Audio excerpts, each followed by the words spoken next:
Well, hello there. This is Louis, aka Louis the Frenchie Monette, and you are you are listening to the French She Talks About.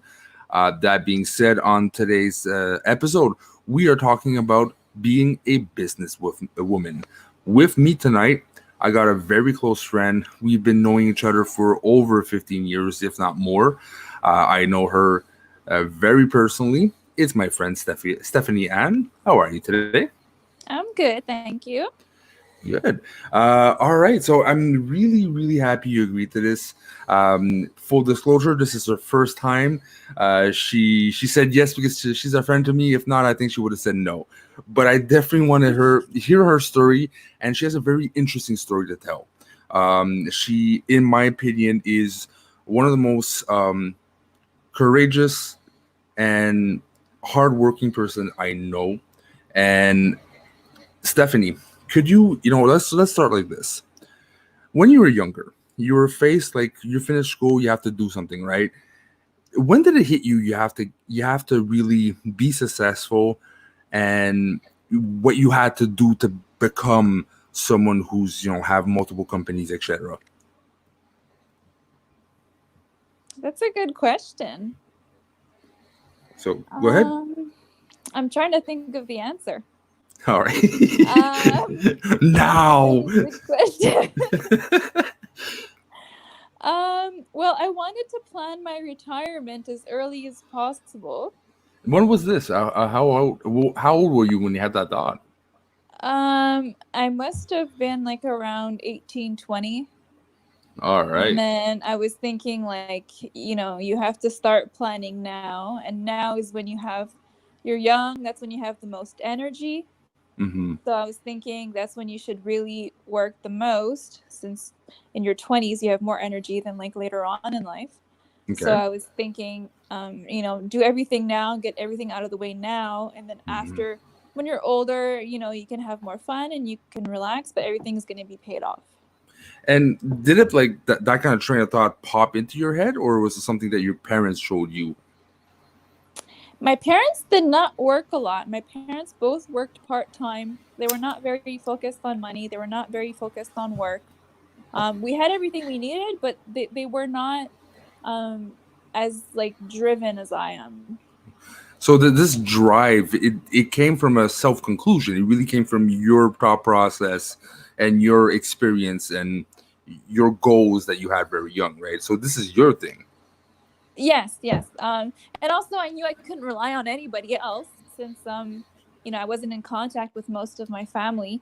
I knew I Okay. couldn't rely on anybody. So if I needed to be self-sufficient. So I knew everything, my whole life depended on me. And so I took everything into my own hands to make everything happen. All right. And things are debuting. You have your own plan. You are focused, right? Now, what came first? Was it the passion that you said, "Oh, you know what? I can make a business out of this," when you had zero businesses, right, under your wing? Is it, you know, the idea of having a business that came first, or having the passion then turned into a business? I wanted to have like an alternative. So I worked in a law firm, Okay. and I found it very stressful and very time consuming. All So I right. was trying to find an alternative where I can still make a living, but Mm-hmm. have something that's more flexible, and that would take up a little bit less energy for me and less stressful. All So that's when I decided to think of like, what could I do? right. Okay. First, I had tried many businesses. I had tried like a computer company where I would like, and help people make a website. I had tried like a cheating company where I would help people like figure out if their spouse is cheating on them. I had the beauty company, and I was trying like kind of left and right. I was taking courses left and right, and I kind of wanted to see what would work. Okay. And And if you don't mind, since it's a lot of like try, see and go, what sticks, what doesn't stick, right? yeah. So for someone who's trying to do the same, is in the midst of trying, what would be something you can tell them that you've learned by doing this way? What's something that really hit in your face that you would have wished someone would have told you at the beginning? Um, Stick to one thing, because I was so much all over the place. It was hard to be good at everything. Okay. because I was like a little good at everything, but I couldn't really be like a master at something because I was doing so much, and it was so much energy to maintain all these three companies while working at the law firm. Maintaining three websites, three sets of social media, your Google presence, everything at the same time. You have like zero free time, and Okay. you're not as good as you could be if you just focused on one thing. All right. And yeah, it's important to try different things, but you have to always find in personally. Like, I talk like I own a business. I have zero. You have like 40 billion, or you've tried your hands in 40 billion things. But it's important to have a bread and butter base, and when then that works, then you can experiment, right? Or am I off? Or Yeah, so I had the law firm. So first I was doing 3 days a week at the law firm. So I hmm still had other days to try to expand different things and see what worked, what didn't work. I tried selling like Mary Kay products. It wasn't for me. I'm not really good at sales. Yeah, I tried a lot of different things, and I ended up being better at just doing the aesthetics. Probably because it's like a passion for me since I'm small, just and not before we move selling. on, just before we move on, you said you did in sales, right? Because I don't see you as a salesperson. What's fast, like 30 seconds? The funniest sales story you've had of you trying. It wasn't really funny. It was just basically like so with Mary Kay, you can't force the person to buy. So when you're going to their house, like you do your little demonstration, and then after that, the person decides if they want to buy. So basically, if they buy after your whole thing, like a $20 foundation, you're only making $10. So you spent your time, you spent your gas, you spent everything, and you made $10. All right, yeah. So basically, your the pre-retirement plan is like, yeah, that's not gonna work with that kind of system. No, so then you're like, wow, like I took some, like, let's say 2 3 hours of my day, I made $10. It doesn't make any sense. So I realized that like some girls really make it and they make a lot of money and it works for them. But I hmm was seeing that for me, I'm not someone that likes to insist too much. Mm. So, and I tend to be too honest and too nice, and because of that, people would always say like, I'll think about it, or like I'll see. And I felt more like I was harassing them because you have to kind of call them once in a while to tell them Yeah. about your products. I felt like I was harassing them, so I prefer the concept where they call me when they want a service, when they want a treatment. So hmm that way, I don't feel like I'm chasing them. It's them that contact me. You see, and this is a good message. Like this, is what pops in my head when you said that. It's to know your strengths. You can try something, but after a while, you have to self reflect and say, is this fitting with my personality and my values? Right? You recognize, like you said, some people make a lot of money off of it, but it's not your thing, and you knew after a time it didn't click, so time to move on, right? So Yeah, always look at your current situation and analyze, is this really working for me, or am I holding on to a dream? yeah. That's what it was. They sell you a dream. Mhm. Unfortunately, it wasn't my dream. It didn't work out for me, but I found like other things that I am better at. So I just kind of focused on that. And when did you know that you found a potential thing that worked with your personality, your your forces and strengths, that this is really viable? When did you know, and how did you know? Um, well, basically, I was doing too much, so I tried to narrow it down and just focus on the things that paid more, that took less time, but that I also enjoyed doing.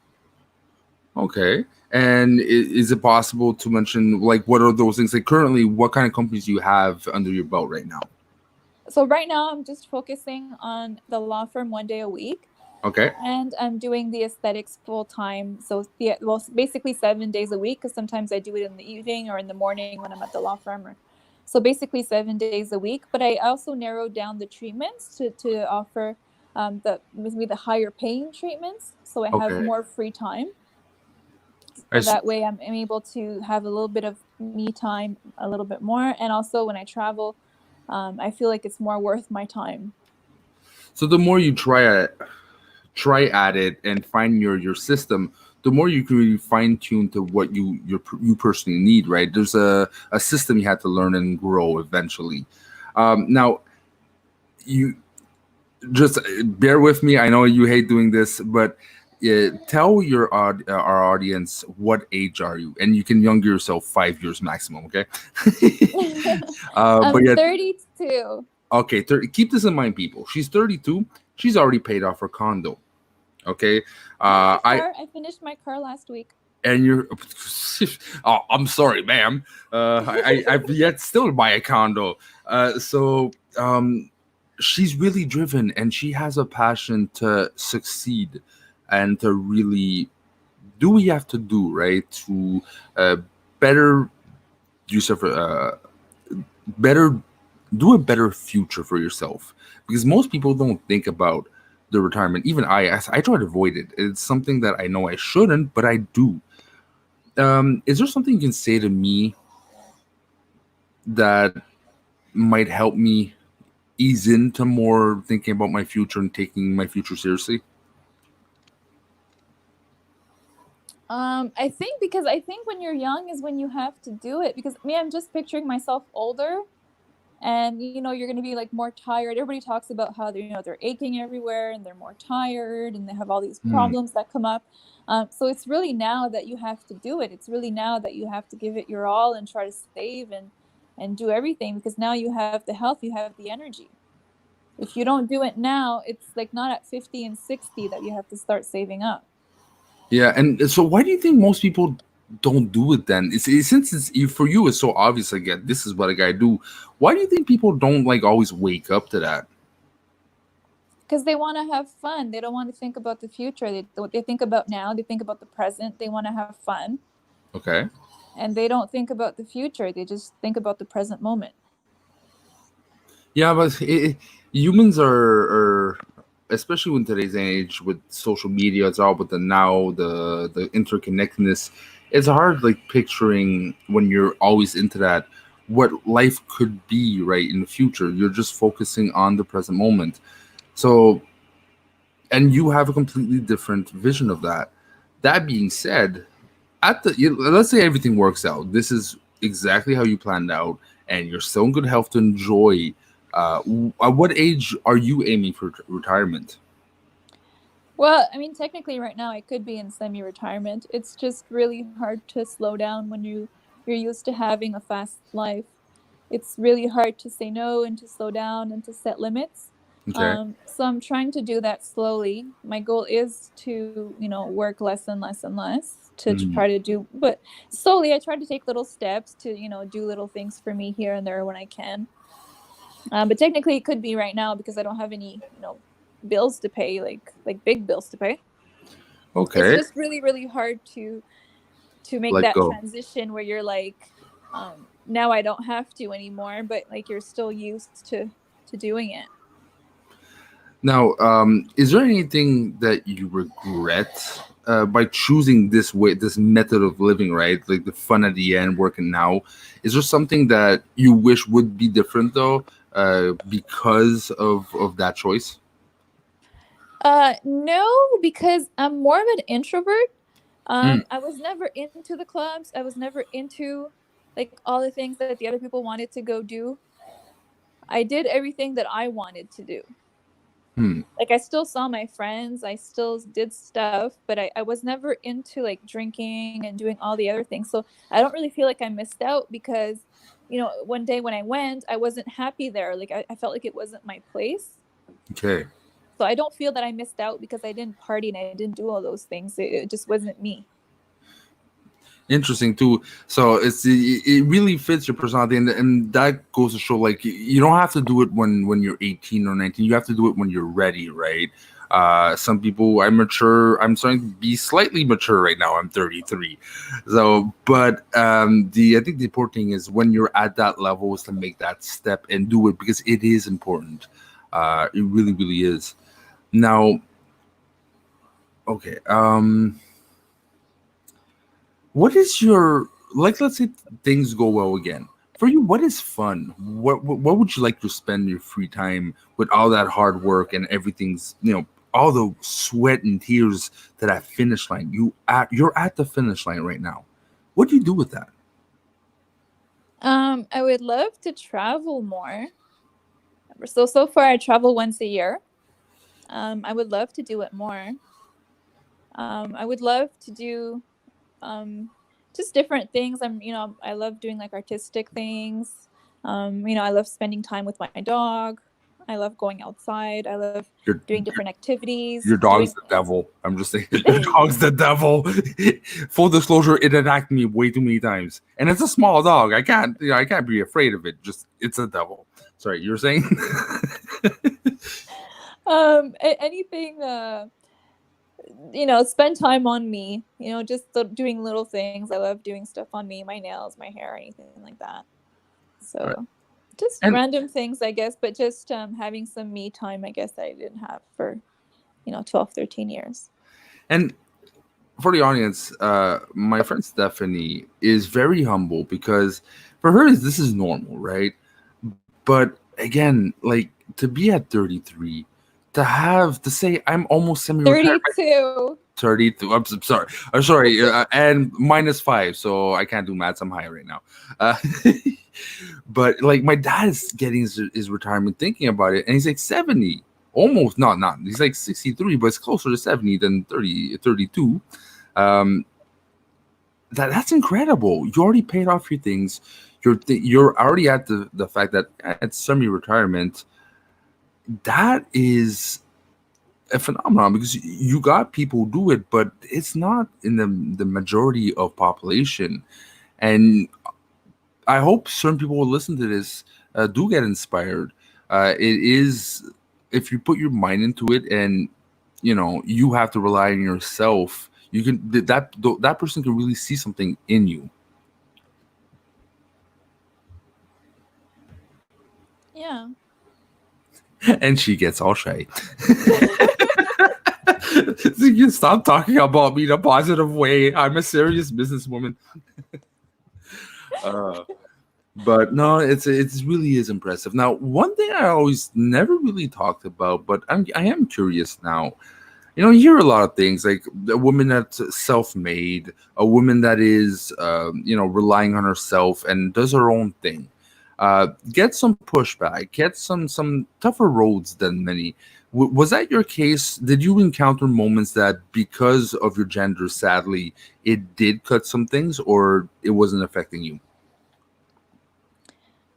I don't think it has to do with gender. I just think I like to rely on myself. I think everything else, like, you never know.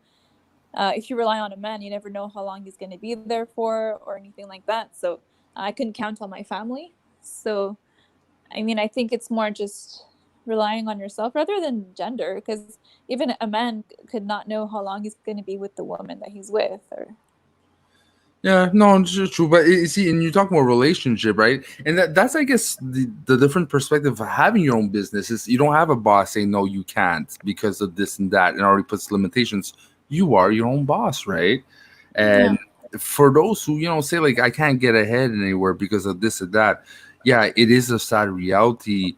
Hoping is going to change in the very near future, or progress to a really better change.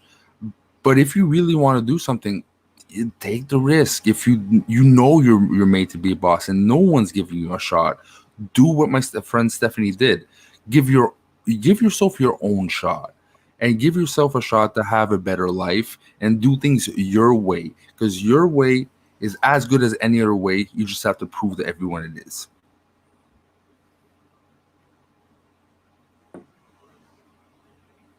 yeah.